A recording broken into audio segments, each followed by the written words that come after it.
Hey everyone, as you may know by now, I've teamed up with Spotsylvania Regional Medical Center to share breast health information in honor of Breast Cancer Awareness Month.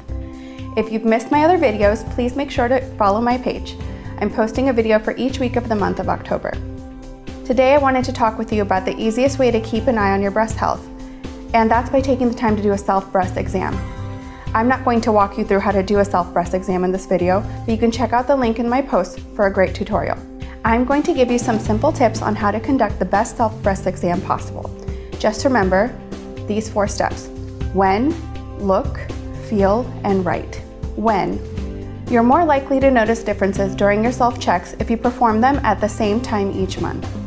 As hormones play a huge role in how our bodies are looking and feeling, an easy time to remember to do your self-check is the week after your period.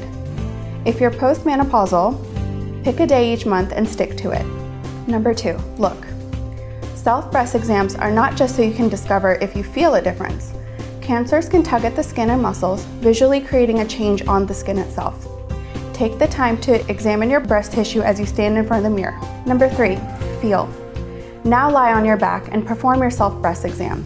This process should take about 10 minutes per breast, which makes it hard to miss any area. You may even want to use a timer. Number 4, write. Write down what you're feeling and seeing.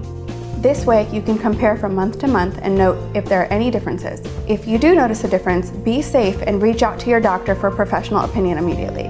When it comes to your self-breast exam, just remember: when, look, feel, and write. To learn how to perform a self-breast exam, please check out the link in my post. Also, if you'd like even more videos and information in support of Breast Cancer Awareness Month, please go follow Spotsylvania Regional Medical Center, and they'll have everything posted on their social media pages.